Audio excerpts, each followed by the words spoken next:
morning, and oh my gosh, welcome to Monday. I'm Marshall Shore. You didn't sound super sure about that. It was like, I'm Melissa Farley. Today is not Monday Fun Day, Marshall. Can I just say that? No, it's a Monday. I literally sang Manic Monday on my way into work because I went and bought Sharpies today to bring to set. I forgot them. I had a meeting at 10 a.m., which I was going to take from the studio, forgot my laptop, didn't bring that. Then I was in the garage, because we always wagon stuff in. Yeah.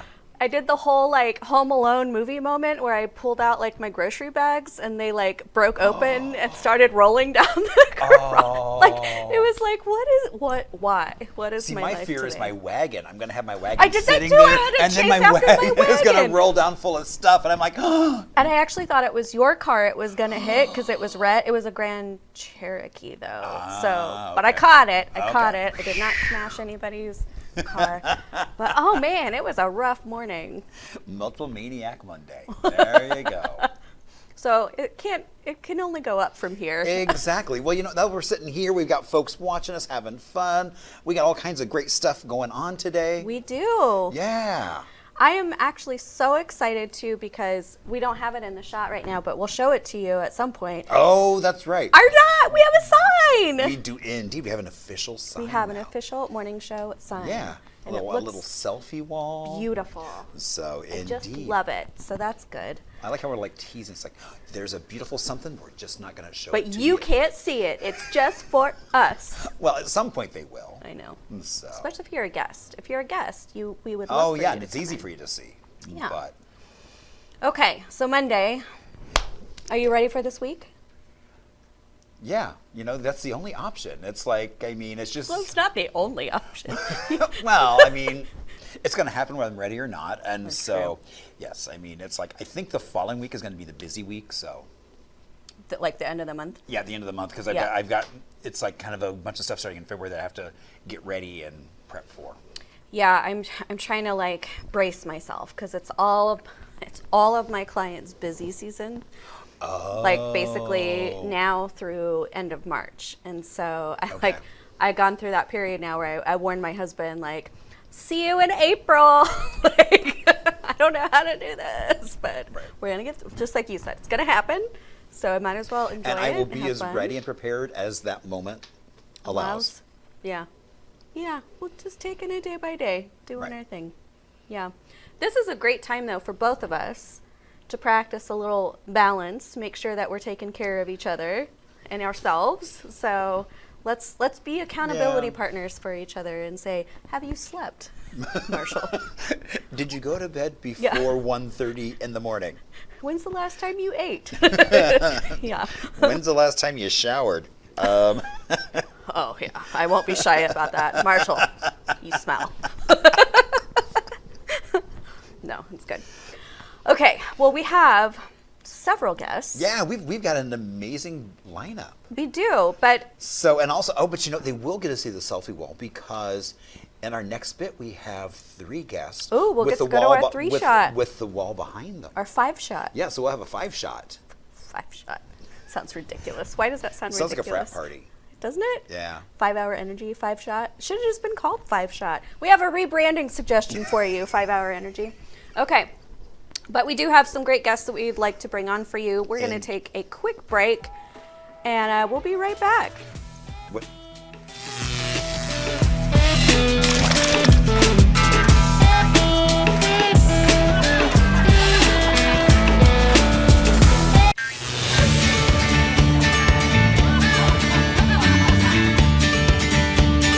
And welcome to Monday morning here on The Morning Show. I'm Marshall Shore. And I'm Melissa Farley here at the Fabulous Arizona Center. Yeah, nailed it. All right. It always feels good when we See, get we've that. changed the luck of Monday already. We have. Just because we got that right.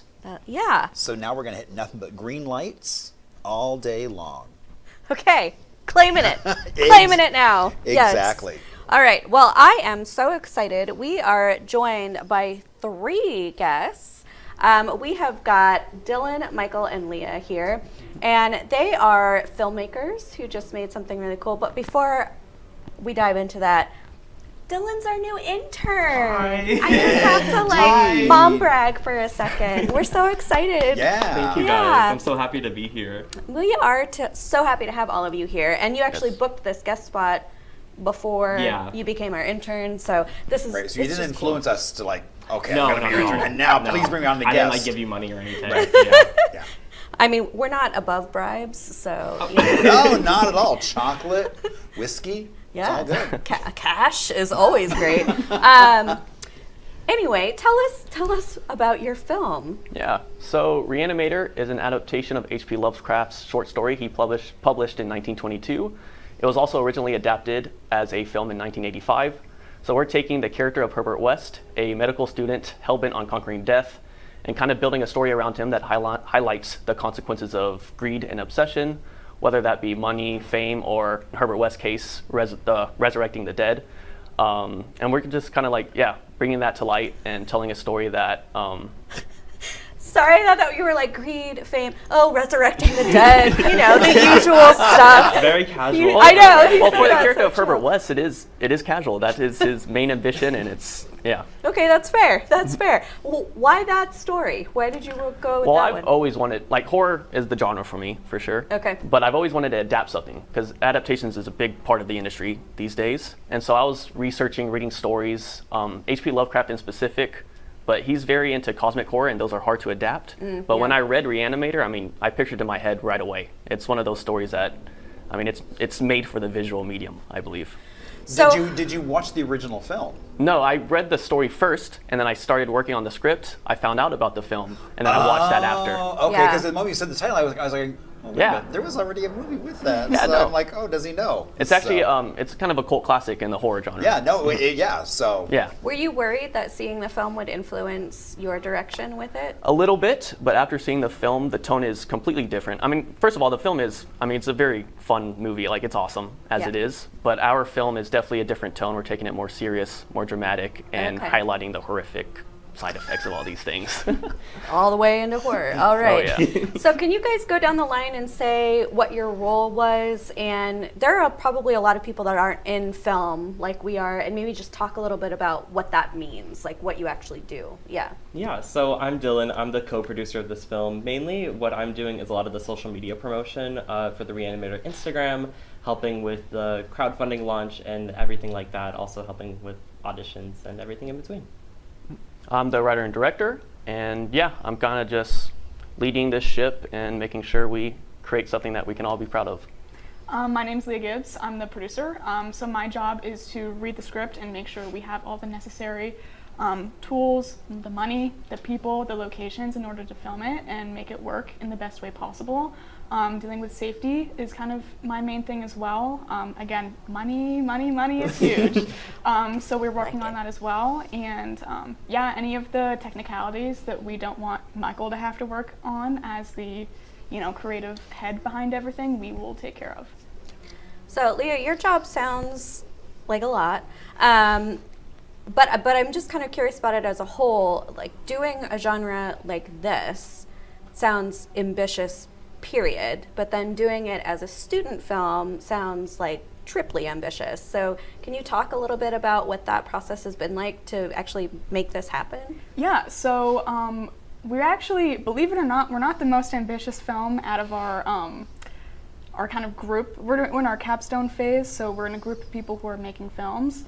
But it is definitely our professors who kind of help us with, working out tweaks on the film and whatever. They read it and they're scared. Not, literally, No, I believe it. Yeah, I'd be like.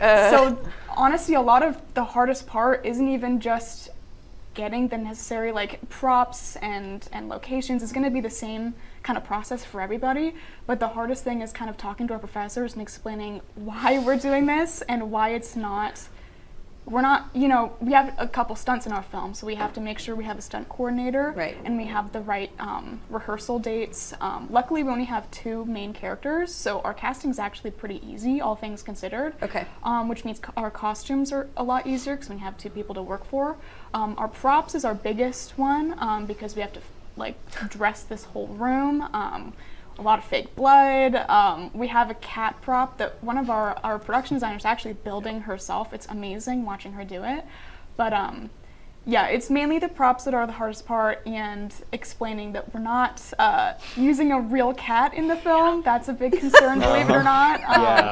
It's an interesting process. No animals were harmed. Exactly. Not at No all. animals are harmed. Okay, good to know. Good to know.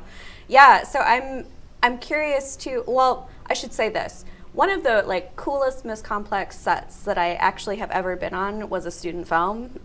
It was at SCC, and they did like the I'm blanking on the actual movie, but it was my film was called Ice, and they built one of those sets where the full thing rotates, and so I was like, okay, all right, yeah. So I know incredible things are possible, you know, at through your programs that you do. And it also sounds like if you have like one room you're dressing, then you're not doing multiple locations. Yes. So that probably makes that side much easier. 100%. So a room is a room is a room. All you got to do is find the right size. And Exactly, yes. I mean, when I worked on the story, I wanted one location just because of all of that. I knew like the project itself being a horror genre, it's going to be ambitious, so having it in one location kind of keeps everything as easy as it can be. So fake blood. Are you making it yourself? Are you like going that's to a good question. Horror or Us and just getting the gallon jugs? Are you making it yourself? How? Well, we have to make sure it's safe for the actors because they're going to be covered in it, so you don't want any irritable side effects. So we're definitely going to have to make it ourselves and kind of test it, work with the actors, and make sure it's safe that way. Okay. Yes. I assume you have to have multiple costumes too, then, for like before the blood and after the blood. For sure. And all And that. second takes would be a pain in the tuchus. They really because are. It's like, They will be. okay, we have to Yeah. do laundry first. Well, that's why, or you have to have multiples, like, so they can change. So But so tell us a little bit about how can people learn more about your film? Where can they see it? Like, where's it at right now? We have an Instagram, Randomator Film, @Randomator Film is our Instagram. There we have all of our crowdfunding. We have a little teaser trailer that we have up there. Any information about upcoming dates, anything like that is our main one. We have our website on there as well, @Randomator Film. Our crowdfunding as well. On our link, you can go help support. Anything helps if you're interested. Even just sharing the link gets anything out there, gets the word out there. Yeah, go take a look at Randomator Film. So can I ask, and maybe we don't know, we just had Rose Steele on the other day, and she was talking about she won an Emmy for her student film. Is that something you all are thinking about pursuing as well? Yeah. Of course. Why not make a 100%. film with that in mind? See, and I was just more impressed that they had the matching T-shirts. That once they were explaining the movie or about the movie, then I'm like, oh, that explains why the X is. Oh wait, hypodermic our needles. little table got moved, and our Emmy's no longer in our shot. You need to fix that. Wait a know. minute. You make it sound like our Emmy, like it's not. It's not our Emmy. No, it's not our Emmy. But- That is our manifestation Emmy. We also want to win an Emmy for the show. So I'm Exactly. yeah. We'll I'm both bringing get there. it up. We got this. Yes, yes. Now, Chris, I can't remember. I'm talking to our producer and Eric. Are we able to show the trailer for them? Do we have that queued up or not? Okay, just kidding. No. So, just like our sign, we're teasing. You'll have to go to their Instagram to watch their teaser. And you know, it is so much work to make a production like this. Even things that you wouldn't think cost money.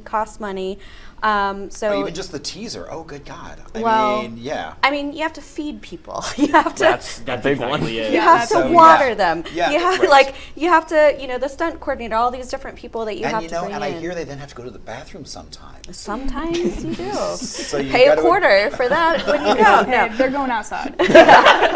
Or that's a money-making revenue. It's like right there, a quarter each time. Yeah. Just True, think. that's true. Write that down, write that down. Yeah. Feed No, them but brand seriously. muffins and Yeah, if you've got even $25, $50 to throw their way, it goes a really long way to help them be able to do quality work and just not be stressed or worried about things.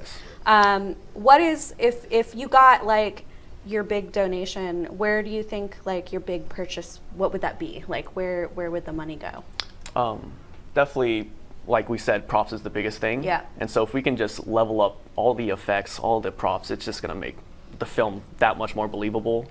Are you doing practical effects or is Yes, it like it's all CGI? practical. Oh, fun. There's like one shot that's VFX. You'll see kind of like things going, like flowing through somebody's veins. Okay. But that's about it. Everything's Okay. practical, like the classic horror. That's awesome. So if someone was going to donate an item for a prop, what would be the one thing you would like donated? Oh yeah, do you have a list somewhere of all the Yeah. props you need? We do have a list. Of course, at this point, our production designer is the one who's actually building the props and doing all of that kind of stuff. Okay. So it's mainly we get the money and the production designer herself gets to showcase her skills and Got really put it. that to. Okay. Yeah. Because Okay. it's like I've got a friend who has a gurney. So I was like, what do you need? Yeah, Marshall's like, I am the king of random crap. Like completely. Yeah. Right.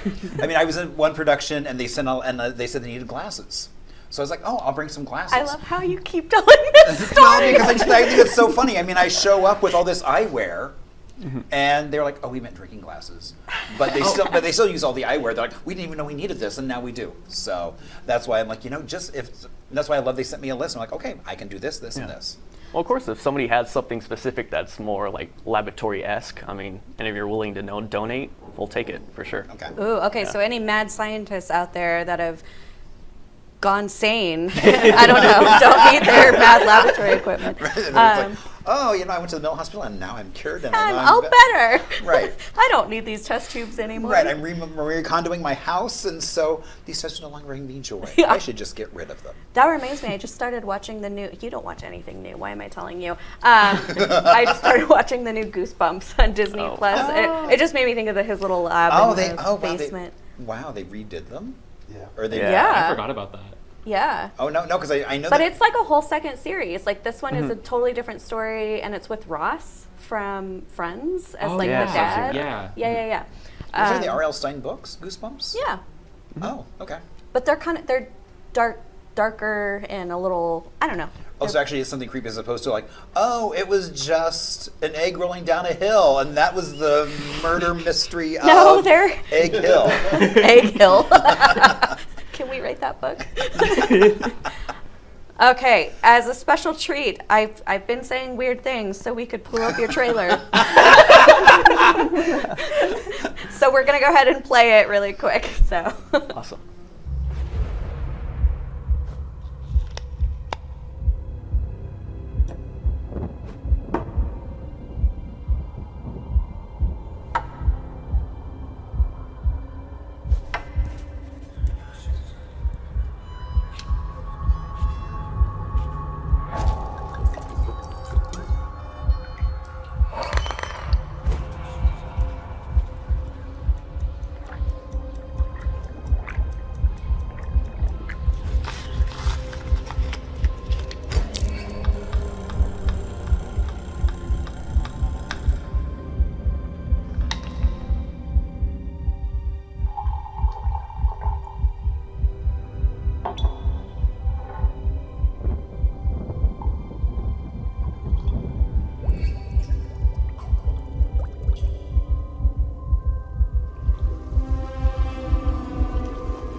Hi, my name is Michael Burns, and I am the writer-director of Reanimator, an adaptation of H.P. Lovecraft's chilling short story. I take the character of Herbert West, a psychotic scientist hell-bent on conquering death, and build a story around him that highlights the consequences of obsession and greed. Logline is, in a high-stakes experiment to overcome death, a medical student discovers the horrifying price of resurrection and unchecked ambition as he becomes the subject of a brilliant yet psychotic scientist's pursuit of immortality. Inspired by classic horror, films like The Shining and The Thing, this project will feature its share of practical effects and an awful lot of blood. With that being said, I am humbly requesting if you would like to support our project for donations of any size. This money will go towards key areas of production. First, it will help us bring the world of Reanimator to life through production design, dressing the laboratory, building props, and enhancing the atmosphere with practical effects, like a cat coming back to life. We'll also need to secure top quality equipment, like camera rigs, to capture the story with the cinematic feel it deserves. In short, your contributions will allow our cast and crew to operate at their very best, ensuring we're not held back by limited resources and can fully realize our creative vision. Thank you so much for taking the time to consider supporting our film. We cannot wait to show you everyone what we are able to achieve.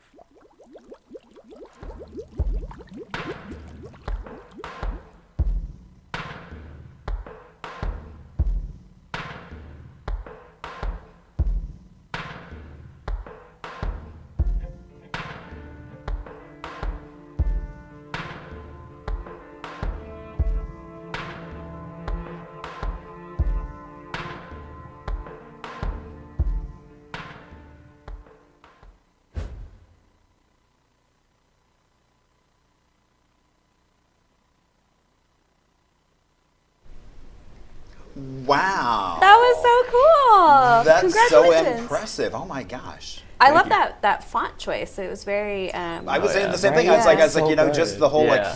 just choosing the font. It's My editor, Zachary Parker, shout out. He really killed it with that one. Yeah, that was awesome. yeah. So, I hear you have a little bit of the Reanimator juice. Right here. Can I Here hold you it? go. Of course. We've got to if you Don't want. drink it. Gotta be That's careful. what I know. It Marshall looks was like, good, "Don't drink but like, it." yeah. It's not lip balm. It's not. 5 shot. This is 1 of 5. I mean, 1 of 5. It's like an Amazon package. All right, we'll give another shout out. Let everybody know again where they can follow your film and give you money, because that's what we really want to happen.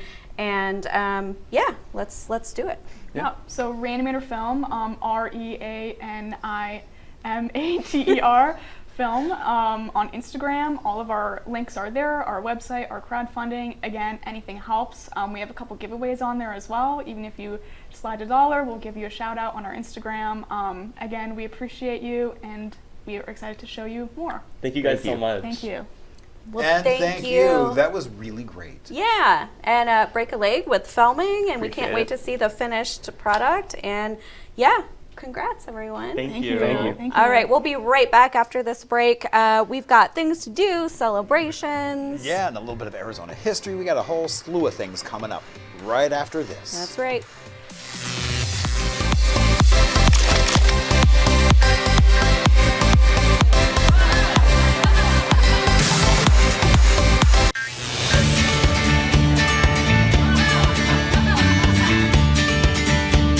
Good morning. Happy Monday to you. Thank you so much for watching us here on The Morning Show. I'm Marshall Shore. And I'm Melissa Farley here at the Fabulous Arizona Center.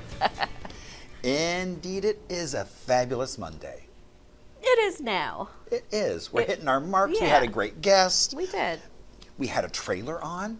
Yeah. All kinds of exciting things. I always love seeing trailers for projects and things. Well, anything, because I love it. It gives you that little peep into the movie, and I was like, wow, it looked really professional. Well, and I didn't realize they hadn't shot it yet either. That's hard to do when you actually Yeah, don't I have mean, footage to cut from. So. And yeah, because there was, this whole feel of the movie and everything Yeah. else. So it's like, wow, Yeah. No, they did a nice they job. did indeed. So yeah, our new intern Dylan was just here with his crew. Indeed. Pitching one of the projects he's involved with. Yes. I have a feeling that will be an ongoing theme. Yeah. And Yeah. So Yeah, for sure. very cool. So let's talk a little bit of Arizona history. Okay, let's do it. So on this date, back in 1889, Burton Mossman became the first captain of the Arizona Rangers, and he arrived in Holbrook, Arizona to manage the Aztec Land and Cattle Company, which is better known as the Hash Knife Ranch. Okay. And so what's cool about that is the Hash Knife Ranch, so basically the Pony Express, which is the last surviving leg of the Pony Express, still in existence. They leave from there and make their way to Scottsdale. And when they arrive on Scottsdale on February 1st, that kicks off Parada del Sol. Ah. So everyone okay. goes, hangs out at the coach house, so it's packed. And then the next day, there is the Parada del Sol Parade, the largest I think it's I forget whether it's the oldest and the largest horse-drawn parade Okay. in the world, because they don't allow no motorized things. Everything has to be horses. Horses. Okay. And so, which is really cool. And so that's actually the brand of the Hash Knife Nice. Ranch. And so Is Coach House the one that they light it up every? Yeah. So All yeah, the I just lights drive and by it. stuff. So it's like it's all lit up, and usually when they come in that afternoon, it's like the place is just mobbed. Yeah. Worse than usual. Worse than usual. Yeah, so like standing Okay. room only and waiting line to get in, just because, again, it's that little piece of history bringing in, and it's cool because they actually camp out, and then they try not to let people know where they're camping out with all those letters that people want sent via Pony Express. Yeah. Because they want people to follow them or anything, but some people still do, but So that's February 1st. it's Prada del Sol. Yeah, okay. So that's all kinds of fun. I mean, rodeo, all kinds of good stuff happening. Rodeo. I've lived in Arizona my whole life. I've never been to a rodeo. Wow. I We need know. to change that. 'Cause, I mean, agree. there's ones happening all over the place. I know. Yeah. So- There's no excuse for it. No. Okay, well, I have some other fun things to Ooh. do. This one, Marshall and I will be skipping, but it's for our fans who are into the sports balls and all of those things. Yeah. Okay. The College Football Playoff National Championship Watch Party in Tempe. This is at the Rooftop Lounge, Arizona's tallest open-air rooftop and two-time winner of Phoenix New Times Best Rooftop Bar. You can watch the winners of the Orange Bowl and Cotton Bowl face off for the NCAA Division I title on the big screen, while also enjoying some breathtaking views, some bites, specialty cocktails, and exclusive drink specials. So there is no cover charge. You can do free entry, but obviously you got to bring money for the food and the drinks. Yeah. So 5:30 to 7:30. It's right off of 7th Street. Kind of a cool place to hang out for sure, especially while the weather's nice. Right. So yeah, that's kind of a fun thing for all the people into the sports. If you're not into sports, but you do like to move your body a little bit, you can learn some salsa at a level 1 class, also in Tempe at 8:30 p.m. Oh. I don't actually know what this means because it says salsa on 1 level 1. But the class is geared specifically for beginners and all levels are welcome. You do not have to have any experience to join in. They'll help you become knowledgeable and start feeling confident as a salsa dancer. They do this every Monday night, and it's $15 per person for the first class. And again, that's 8:30 to 9:30. Just a little We bit should of salsa have them in your on. life. Maybe they could teach us a little bit of salsa. Oh, you want to learn to dance again? You're not emotionally scarred from that first experience? Actually, that would be really fun. Producer Ann, we would like salsa dancers, please. Next up, we've got an Indigenous Expression and a New American Art in Phoenix at 10 a.m. Indigenous Expression and New American Art examines the mid-century American art movement known as the Indian Space Painters and the relationship between those non-native painters, the indigenous visual material culture that inspired them, and the artists from the modern native art movement who expanded on these creative explorations. So this is $26 per person, $21 for a student, and anyone with a tribal ID, it's free. So 10 a.m. to 4 p.m. This is at the Heard Museum. I haven't seen the show yet. It's one of those things that are on my list of things to do. Actually, Heard's got a bunch of really cool exhibits I love going the Heard on right Museum. now. Right. Yeah, if you haven't been. Well, if you haven't been in a while, because I mean, a few years ago they did a major renovation, so the place is so much better than it used to be. Yeah. And better organized, and they've really been kind of hitting the ballpark lately with some of the exhibits they've been doing. Yeah, they really have. So it's worth a visit for sure, not just for that exhibit, but for, like Marshall said, to kind of see how they've done the new space and everything. the Indian market's coming up. March. March, Yeah. yeah. So that's coming right not far away. So No, yeah, I usually go Put that every on your year calendar. to that. Ooh, Yeah. I wonder if we get anybody from the Indian market. Well, there's like 1,000 Oh vendors. no, but I mean, Oh, it's you mean like because- who organize it? Well, or they also give out awards, things like that. So maybe Yeah. we get like one of like the award, like winning jewelry maker. I wouldn't mind having some of the performers that come on that do the Well, probably drumming and the singing. I mean, like Tony Duncan and his family. I mean, that probably would. That would be amazing. Yeah. Yeah. Because I mean, they're just incredible. Yeah. They're usually at the Botanical Gardens for Music in the Garden and Oh. then the Luminaries every year too. But Yeah. yeah, they would be great. Sorry, we're just like planning our next shows. Well, because it's like and one thing leads to including you another. in It's it. like right. I mean, because you never know. It's like people are watching. It's like, are they from the valley? Have they been here a long time? Yeah. And so it's just kind of like just things to be aware of on your calendar. That it's like, okay, here are things that I kind of want to know when they are, so I Yeah. try to keep some time open. It's a huge market that they do every year. I buy something every year. My mother-in-law buys multiple things every year. It's, you know, from jewelry to pottery to fashion to paintings. I mean, everything. Really, really fantastic lineup. And it's juried, so it's really only the best, you know, that they let in, really high quality work. So coming up, though, is also the MLK Parade and Festival in Mesa at 11. So you can join everyone to come together to celebrate Dr. Martin Luther King Jr. Day with this signature parade and festival.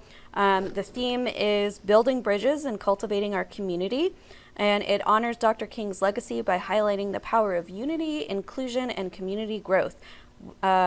It is totally free to attend, so the parade is going to run down Center Street, and the festival is at the Plaza at Mesa City Center. So just one of the many MLK events going on for the holiday. Then I will cross on my list of things to celebrate, because I had that down as well. So Yes, yes. Also happening in the East Valley in Mesa is a family paint party at 7 p.m. So this is just a fun night of creativity at the Silver Key Lounge in Mesa. You can sip a drink, and local artist Ryan Merrill will guide you through a step-by-step painting session. Again, this is like the salsa. You don't need any experience. You can just go, have a good time. You can bring friends or go solo and make new friends. It's totally open and up to you. It's $39, does include the materials, and it's from 7 p.m. to 9 p.m. So, painting, parades, lots of good things happening. Yeah. And MLK Day, you know, I mean, it's like there's so many breakfasts going on throughout the valley, so much to do for MLK Day. But one of the other things you can celebrate, and I love the fact, Camcorder Day. Does this even exist anymore? Well, that's what I thought was funny. I was like, next will be like Rotary Phone Day. Which I have. I actually have a rotary phone. It doesn't work, but it's just a cute red one that I love. Completely get that. And so I just thought it's like wow, you know, maybe there should just be like an antiquated technology day. There probably is. But you know, but really the camcorder was the first time that people were able to record their films really easily and not have to get it developed. And now everyone has a camcorder pretty much in their phone. Oh yeah. Yeah. So I mean, it's like we went really from this really expensive piece of equipment to now something that everybody has the ability to. Totally. Yeah. So it was a significant development for sure. Indeed. Now it is also Cheese Lovers Day. I love cheese. So now, okay, so I'm such an Urkel. I love cheese. Oh, I love cheese. Don't feel blue, throw a feta, or act capriciously. January 20th is a Gouda Day to come over and have a cheddar or Asiago Fontanelle. Oh my gosh. Wow. So, you know, it's like how cheese actually came about is kind of still unknown, but they think it was when herders would transport milk in a sheep's stomach and like it would travel around and then it would just produce this cheese. That's something I would actually like to do one day is do a make your own cheese class. Yeah, I mean that's truly. I feel like it would be hard to actually make good cheese yourself. I mean, so my friend Debbie actually left Arizona to go to Iowa, or actually Idaho, wrong I state, because she wanted a goat farm to make goat cheese. Wow, yeah. So she's like, it's not that easy, it's not that difficult. It's just you've got to know what you're doing and keep things sanitary. Yeah. And so. Yeah. But yeah, no, I would love to go to on like cheese. We could make our own cheese curds. Ooh. Yeah. I know. I remember the first time I had cheese curds when I visited Pat's family in Wisconsin, and they like squeak when they're really fresh, you know? And I was like, what is happening? What is that sound? It was fun. Indeed. And then it is also Penguin Awareness Day. Oh. Because who doesn't love to be aware of some penguins? Oh my gosh. I mean, those adorable animals, and they play they're a key indicator of ocean health and kind of how it's doing. So, you know, and Morgan Freeman narrating, was it like Day of the Penguin or something? March of the Penguin. March of the Penguin, okay. Yeah. So, yeah. And then to celebrate some birthdays, you've got Lead Belly, who was a blues musician. He was known for his strong vocals and virtuosity on a 12-string guitar. And so, you know, I would say in order to celebrate his birthday, just go listen to some amazing blues music. Yeah, I can't go wrong with that. No. I mean, it's like, and we've got such a history of blues music here. I mean, a couple weeks ago we just did Arizona Unzipped. We had Dennis Rollins singing with us. Yeah. So that was really cool. That was incredible. Yeah. I mean, there's many venues where you can go see some live blues, so go do that. Also, in my own little world, Esquivel's birthday. Juan Garcia Esquivel. And so he was a Mexican composer, pianist, and band leader. And he became known as the king of space-age bachelor pad music. Fun! Yeah, so I mean, in the 90s, he had this huge resurgence, and he was really known for unconventional instruments, whimsical arrangements, and it really earned him a cult following. And so, like, Pink Martini is kind of following in his footsteps. I gotta look that up. King of Space Age Pop is what it said on his little album. Oh, yeah, no, I mean, it's really good stuff. Fun, okay. And then, like a month and a half, there is a guy from Sunny Slope. He has Mr. Ho's Orchestratica, and he's going to be out at some sort of venue in Gilbert/Chandler. I'm not sure which one. Oh, okay. And so, I'll let you know because you're out. Yeah, I was going to say, that's out in my you're neck of the woods. Yeah. I mean, it's one of those things where you definitely really want a martini before and after. And during. Yes, exactly. And then, when we're talking space age, Buzz Aldrin. Oh, yeah. He's turning 94 today. Wow. Yeah. Is he still kicking? He is still kicking. Happy birthday, Buzz Aldrin. Yeah. So, I mean, he was on the Apollo 11 mission. And though Neil Armstrong became the first human to set foot on a lunar surface, Buzz Aldrin did the first spacewalk. He also, this is the first space selfie. Yep, I know. Which I thought was really cool. All right. Well, we made it through Monday. We hope you're making it through your Monday. Exactly. Because, tomorrow is Tuesday. The sun will come up again. We'll be doing this all over again. But, Monday's always a special day. Yeah, especially today. Have a great MLK Day. If you've got the day off work, hope you enjoy it. Spend some time with your family or alone if that's what you need. No judgment. Well, and, and I just got, Carver is getting ready to launch an exhibit of some Martin Luther King photos. Yeah. So I don't even know, hopefully they're opening that up on MLK Day. I don't know. Be nice. There's a lot to do for MLK Day if you choose to celebrate. But we'll be right back here tomorrow morning, a fresh lineup of guests and more fun things to do. So we will see you bright and early on Tuesday. Indeed.